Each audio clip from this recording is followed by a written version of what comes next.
Good morning, everybody, and I truly mean that because it's about 6:30 on a Monday morning. I'm Jeff Jones, and with me is... I'm Steve Foster. How you doing this morning? Sleepy yet? I mean, Jeff? Yeah, everybody, full disclosure, we set this call up yesterday to do this morning. It's a good time for Steve to do it when he's driving into work, and Steve had to call me and wake me up because I forgot to set my alarm. So, yeah, if you hear me yawning or pausing, that's because my brain is still engaging this morning. So I'm doing good, Steve. We got another episode here of the Steel Target Paint Podcast. A lot of stuff happened this weekend. Area 7 finished up this weekend and looked to be a really good match. Yeah, I think it was a good match. I heard from quite a few people this weekend, so that was cool. I know we'll skip to the results here in a second, but new members of the Steel Target Paint shooting team, Dave and Rachel Wilde, did really well. They came away with some hardware. I think Dave shot high overall and stacked up a bunch of first place pendants. So congratulations to both of them and welcome them to the team. Yeah, absolutely. Always great to have not only people but people of that caliber, not only in how well they shoot, but just who they are on the team. It's great. So yeah, so I'm looking here. 300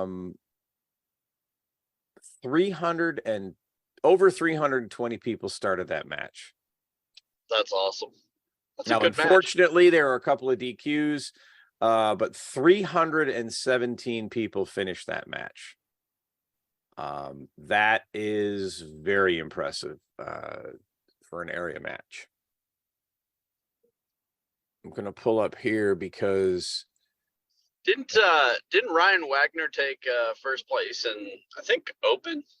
No, in Area 7, I think Open was won by Phil Strader. Oh, was it? Then Ryan won something. Let's see here. Let's click on the right thing. Open overall. I take that back. You are right. Ryan Wagner won. Heck yeah, he did. 97.09. Phil shot a 102. Phil won the area. Phil is the area champion because Ryan is not from Area 7. Got it. And that's why, because the one thing that I do in the background, once the matches are finished, and this match, they actually asked for the person's state. Some matches do and some matches don't. In this case, they did. So I was able to determine who was in Area 7 and do some calculations on who actually potentially will earn slots for Worlds next year. So that's why I say that, because Phil is an Area 7 resident living in New Hampshire, where Ryan is in Pennsylvania. But yes, Ryan won Open. And here's a crazy thing about this match. They actually had, in an area match, they had 10 OSR shooters. Really? I don't know if I've ever seen that many. I mean, we get about 20 at Worlds, but we got 10 there, and Ryan won that. Heck yeah, he did. Ryan's a great guy. Yeah, great shooter. 99.64 with an optical sight revolver. That's impressive. That's impressive. Yeah. I wonder if that's a personal best. Getting under 100 seconds with any gun, let alone a revolver, is amazing. At least with a handgun. Yeah, absolutely. So, yeah. So I was just going to look here and just see, because while I'm pretty sure Area 5 had more competitors, it was pretty darn close. Yeah, Area 5 had 369 competitors. Yeah. But this was a very close second at 317 finishing the match. That is impressive. Kudos to to the match director, range master, and all the staff. To get that many people coming out and shooting in matches is pretty good. Very good, very good. So, but there's more happenings this weekend. For those of you that are on Facebook, you may have seen. First of all, there's a new podcast out there. Have you listened to the new podcast? You know the one I'm speaking of, Steve? I did. My good friend Brad Jeffers and Jesse Misko have one out there. Is that the one you're talking about? That is Precision exactly Defense? the one, Yeah. the Precision Delta podcast. And Defense. I'll you know, I do that every time. I don't know why. I don't know why. I'm sorry, chat. Precision Defense. There we go. Yeah, I listened to that. It was very interesting. Listen to some of the theories and concepts that the guys are talking about, and talking about the guns. It was good. It's always good to have friends out there and listen to them. More content. You know, talking about our the game that we love. But Jesse's shot. So Jesse's in Wisconsin, so they have the Colfax, Wisconsin monthly match, and he shot for an 8-stage match in rimfire rifle. He shot a 51.64. That I think that's a new. I think that's a new best in any match, let alone still shooting in the snow. Isn't it still snowing up there, Jeff? Well, you know, it's funny. We talked about before what we were going to talk about today, and I don't know what snow is, but you know, weather is definitely something that you have to keep into consideration. So you know, we might have to have Jesse on and talk about how, you know, I think in the month of October, you know, it finally starts snowing up there again. I'm not sure about the month of August. I'm hoping for his sake it's not snowing, but I haven't seen snow for a couple of years now, so I don't even know what that stuff looks like. So, and I'm not adverse to that. I'm very happy about that. Yeah, that's do you have his scores up by chance? Because I do. That's pretty stout. I bet you there was at least 3 stages in the 5s, and then it'd be interested to hear. Why don't you kind of run through them real quick, because that's an amazing accomplishment. Sure will. Well, I'm going to go by the order in which they have him listed here. And so for speed option, he shot a 6.79. That's crazy fast. Smoke and Hope, 5.26. Accelerator, 7 flat. 5 to go, 6.53. Whew. Pendulum, 6.75. Roundabout, 5.08. And for his third stage in the 5s, Showdown, 5.58. And then they ended with an 8.65 for Outer Limits. That's cranking. And you know, when I saw the post, I said, you know what? And I pulled up the match and practice score competitor. I was hoping that they were using, hopefully they were using the AMG Lab or Commander timers, but a timer, you know, there's a couple of different versions out now that or brands of timer that use Bluetooth capability and record the splits. And I was hoping that they were using those, and they were. And so I was actually able to go in and look at his draw times. Yes, he's shooting RFRO. I know there's no such thing as a draw. It's first shot, but I call every first shot the draw. And his splits, but more importantly, like how many makeups he might have had. And in an entire match, he only had 6 extra shots he took into score. That's crazy. Yeah. That's good. And if you think about now, I was going to say for the average human, you're probably looking minimally 0.3 seconds to do a makeup shot. Now, this score clearly proves that, Jesse is not of this world. He is a robot wearing a human skin. I kid, Jesse. He's really close to that. I do believe he's showing that there is that potential of breaking that 50 mark. Ooh, that's going to be tough. Yeah. I mean, at this level, you're looking at, 1.64 seconds. And his makeups, based on the plate are going to be faster than 0.3, but it's, and again, it's going to take a perfect storm. It's going to take, everything lining up, but the potential is there. Now that, again, I am not taking anything away from this at all. I think this is an amazing accomplishment. This was done in a real match. I don't know if we'll ever see a sub 40 at World or a sub 50 at Worlds, but I think the potential of having it at a local match happening,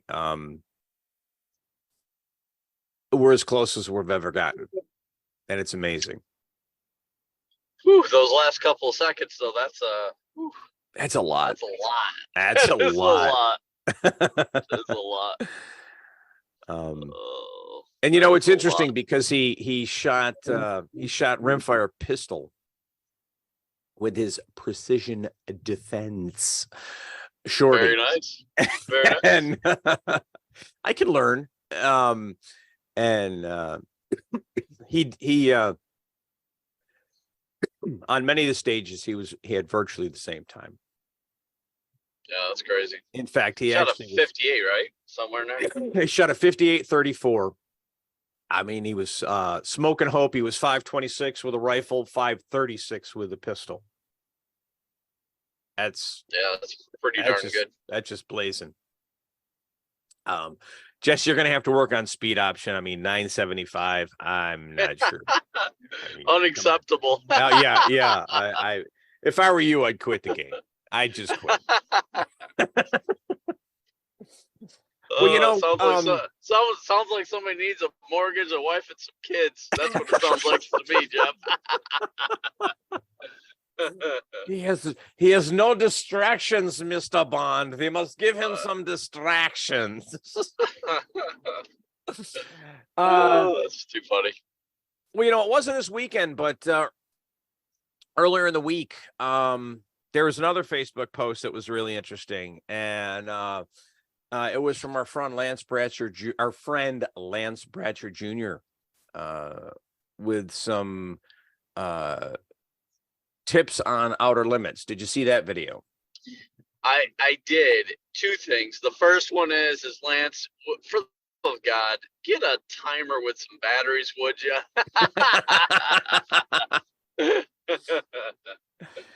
Yeah. We're all like, show the timer.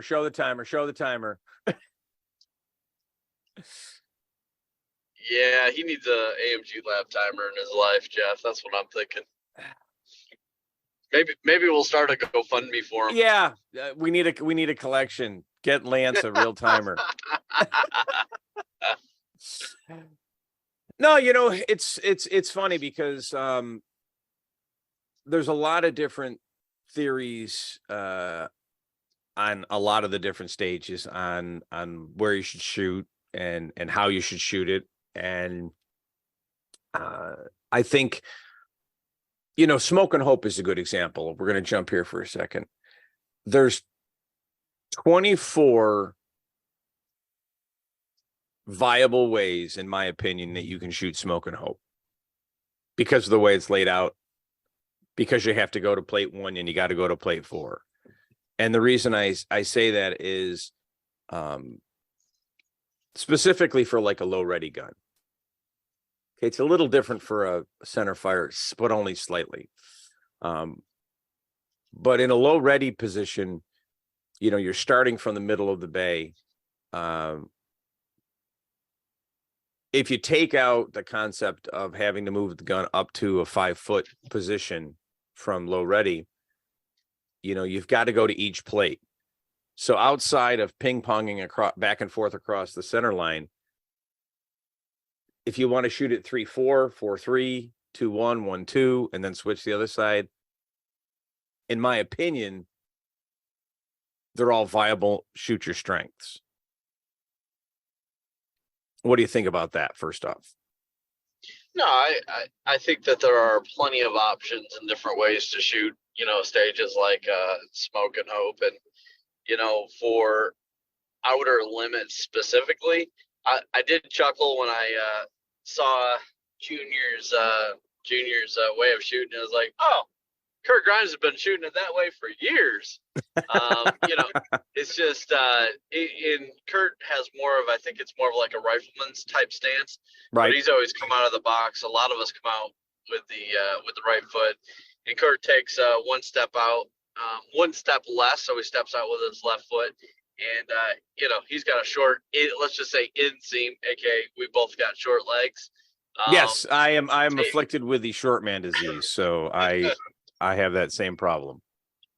Yeah, so I remember the first time I saw Kurt do that. I'm like, do that again, would you? Because it happened so fast. I'm like, huh. But there was a lot of discussion about Junior's video, and shooting it in the 2.5s is really, really quick. I think the other thing that to note from his video that was really fast, it was tough to tell with the battery light flashing on the timer, but his transitional shots were exceptionally fast. If his 1-2 shot, I think, if I recall correctly, it was like a 0.1 shot from plate 1 to plate 2. If that is correct, most people can't pull the trigger that fast. Yeah. Let alone transition from one plate to the next. So there's a little bit of secret sauce in being able to transition the gun, and that's what we see with a lot of the younger shooters, that they can transition the gun and acquire the target, pull the trigger, and keep the gun on target with splits like that. Talked about it on this podcast numerous times with Chris Barrett shooting transitions that fast, and then Grant, and then certainly Kenny Nagata, and if we pulled up Jesse's transitions, they would have to be, in that splits of probably 0.15 on a lot of plates and that kind of thing. So outside of the movement alone, the transitions are exceptionally fast.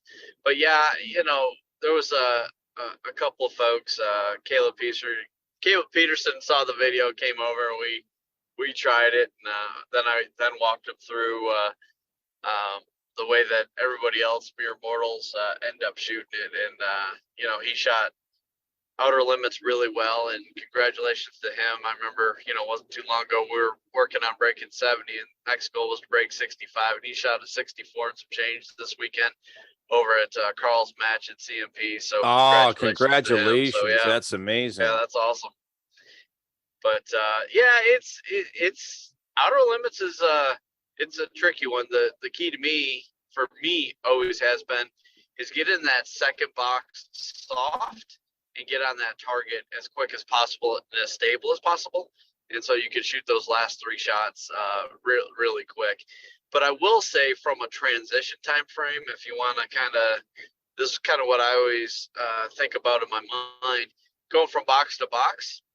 If I'm in the 185 range, I'm shooting 330s, 335s, maybe a 340. And if I get down to 150s, I'm shooting in that high 2s, low 3s, and that's really where my comfort zone is. And I think Lance I think in one of his videos, it may have been a 142 transition. Again, it was tough to see with the flash and battery light, but a 142, that's pretty strong to be in the next box to get on target. Pull the trigger on plate number 3, so that's pretty darn strong. Well, let's dissect that a little bit, because I agree with you 100%, and I think this is where a lot of people, I want to add one thing to that, and that is trusting your second shot to get out of the box faster. I think a lot of people that find themselves, let's just say, not able to break the 2-second mark in the transition, are spending too much time getting out of the box, whether they're visually waiting to guarantee they hit the second shot, the second play 2, or whether they're even waiting for the audible cue. You've got to learn how to call your shot, which, for me, I never understood what it was until it was explained to me that calling your shot is knowing that the sight was on the plate when you press the trigger. That's what that was simply explained to me is what calling your shot is. Now, let's take that sidebar for a second. Is that what you believe calling your shot is? Yeah, it's. I think as you're pressing the trigger, but I would also say, it's the visual discipline to keep the dot or the sight on the target as you crack the shot, right, or as you break the trigger. Because what ends up happening with a lot of people with outer limits is that back plate, what's at 35 yards, and that can be, the bullet does take, a split second to get down there. But I do see a lot of people, what I call prairie dogging it.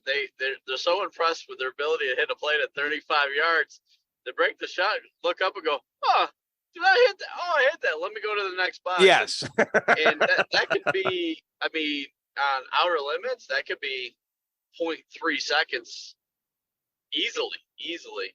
So what I encourage is just a slight movement when you're going from 1 to 2, and as you're breaking that shot on 2, your momentum is started to shift towards the box, and you'll pick up about anywhere between 0.15 and 0.3 seconds off your transition time. But you gotta what I call follow through on the dot or on the shot, is that because if you're shooting it and your body's moving a little bit, a lot of people miss that plate at 3 o'clock. That means you're not following through on your shot. You're just moving the gun with your momentum shift. And now you got to keep your eye on that dot or on the front sight when you're pulling the trigger. And, it may end up the gun moving slightly left as your body's moving slightly right. So it's more of a art than a science. And that's when you got to put reps in to make sure that you can see what that looks like when you're trying to do it at speed. Absolutely. Well,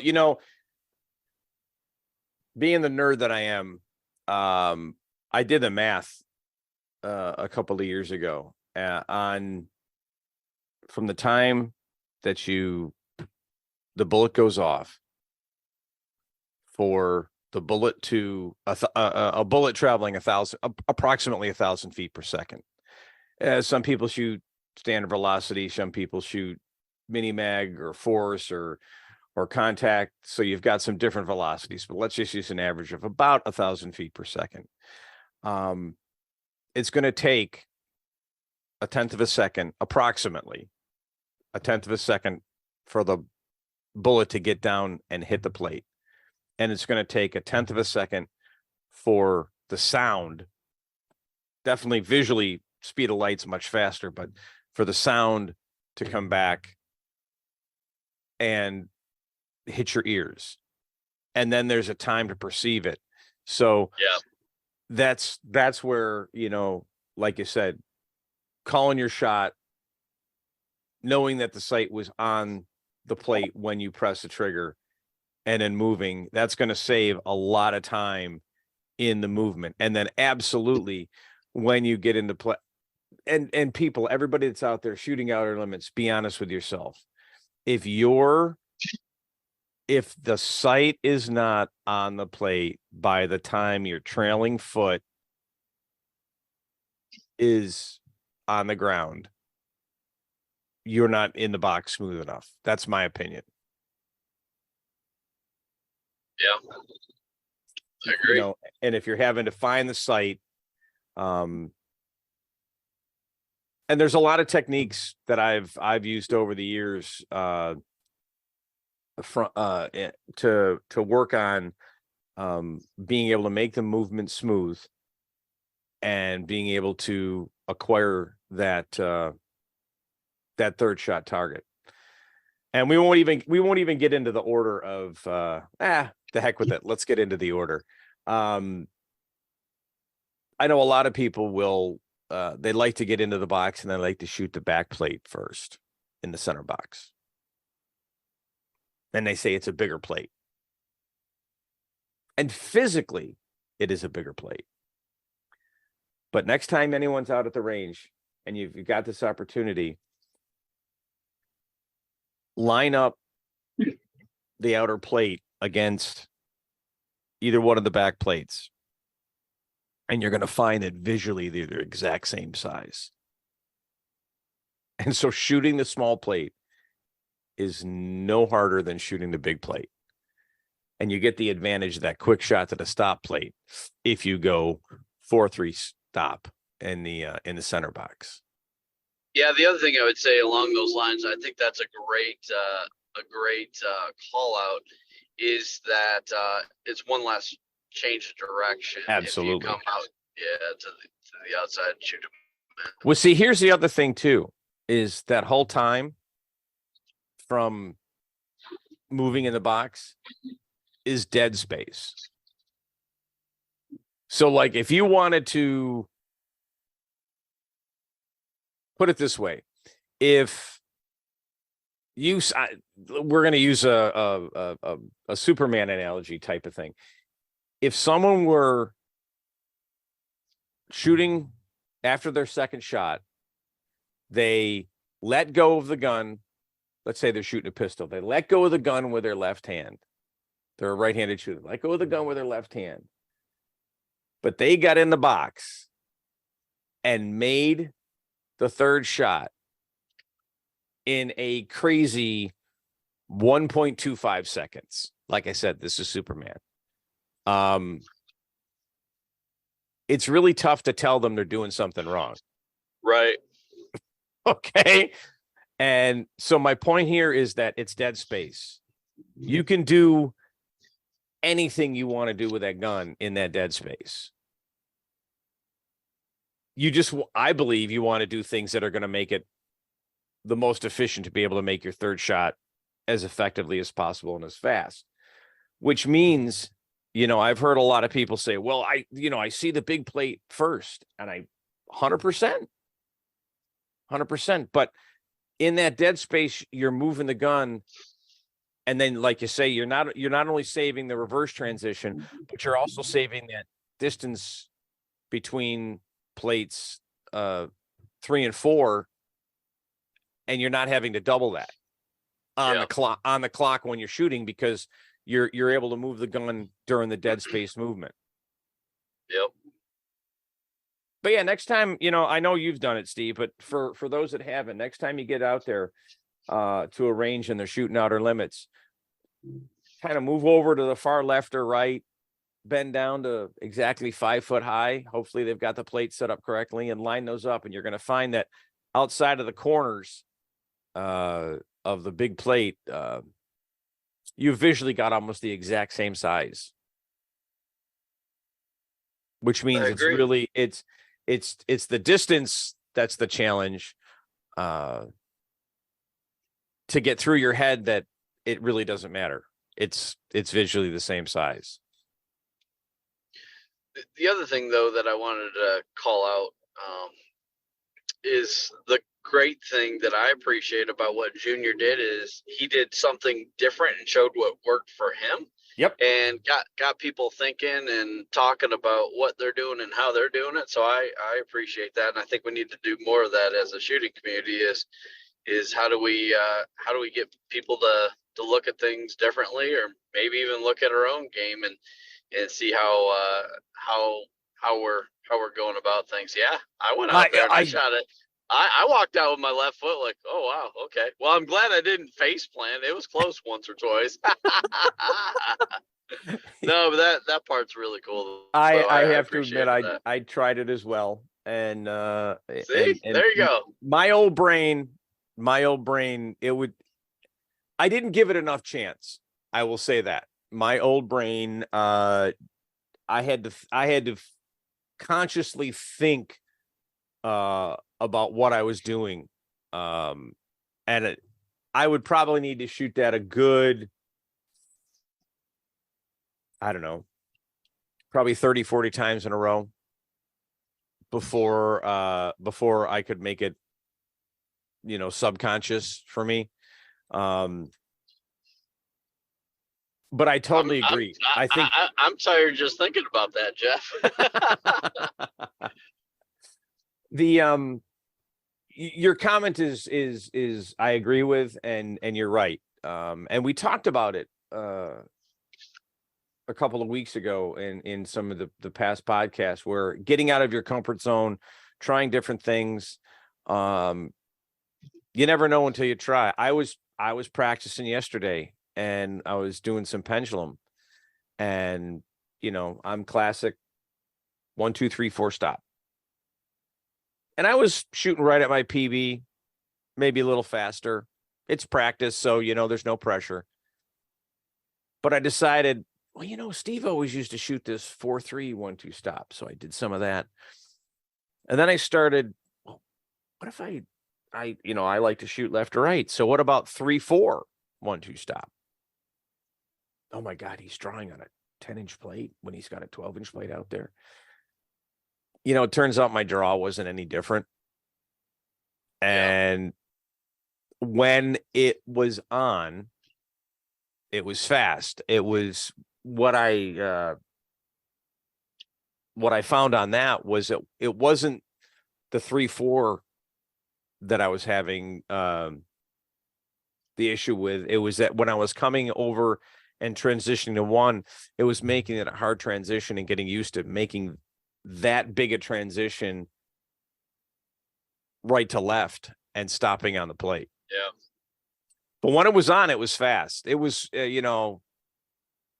probably for a string, it was probably 0.2 seconds faster, which was crazy to me. But the consistency factor wasn't there. But the whole point is open your mind up to different things. Now, I'm not telling everybody to go shoot 5 to go backwards. I am not saying that.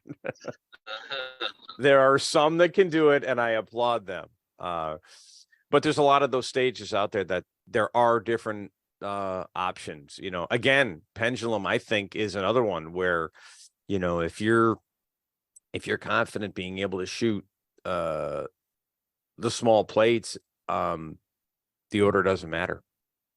Yeah. As long as you're not ping ponging. So. Well, Steve, it's about 5 minutes to 7. I think you're probably getting close to rolling into the parking lot. Is that correct? Yes, sir. Just a few minutes away.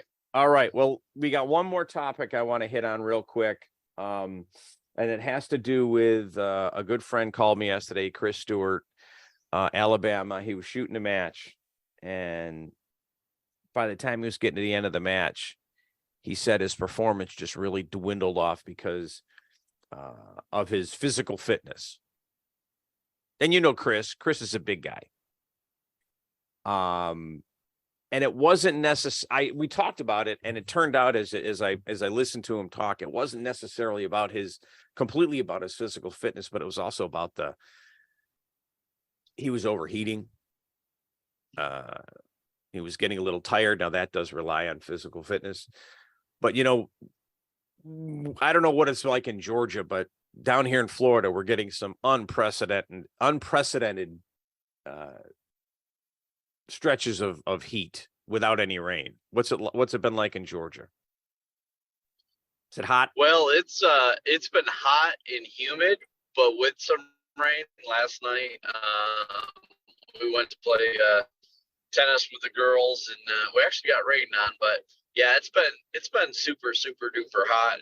And I think, as I've tried to lose some weight and get in better shape, I've been playing a lot of tennis with wife and kiddos and whatnot. And man, it's this time of year, it's brutal. You have to hydrate, and it's not like the day of. You gotta hydrate the day before, to make sure you got enough liquid in you and all that kind of stuff. And yeah, it's you lose. I mean, my body weight will fluctuate 2 pounds, before playing tennis and after, and it's just all water weight. So you sweat a lot, so you got to consume that kind of. kind of Right. fluid. And you know, what I found too for me is on a hot day, you need to maintain your fluids and keep drinking, even if you're not thirsty or hot. Because if you're like, there's been hot days when I've been out there and I'm like, you know, as the match director at the WAC and, you know, forgetting to keep drinking water and yeah, making it through 3/4 of the match. And then you hit that wall because you haven't maintained it. Your body's still sweating it all out and you're not replacing any of it. And I find the same thing too with my food intake, you know, and it's not like I'm going to pass out because I haven't eaten in the last 3 hours, but, you know, a match can take 4.5 hours, you know, based on the number of stages, based on the number of people on each squad. And, you know, if you're somebody that likes to, you know, have breakfast beforehand and then you're out there and you're doing the physical activity, you know, I always have some sort of little backup snack in my bag, you know, whether it's, you know, peanuts or crackers or something to just, you know, not only have a little quick energy, but, you know, get a little something in the body to help keep, you know, managing the heat. So I just want everybody to just stay hydrated and stay safe. We don't want anybody falling out in the matches out there. That's a great tip, Jeff, for sure. Well, Steve, that's all I got. I think this was another good one. I need to go take my morning shower since I was so rudely woken up this morning. No, I'm kidding. If Steve hadn't called me, we wouldn't have been doing this podcast. So thank you for that, Steve. You're welcome, Jeff. Anything else I can do for you, let me know. No, actually, there is one more thing you can do for me. Give him that discount code. Yeah, go to rangestore.net and use STPodcast10 for 10% off. All right. Steve, have a great week and we'll talk to you soon. All right, take care, Jeff. We'll see you. Bye-bye. Bye.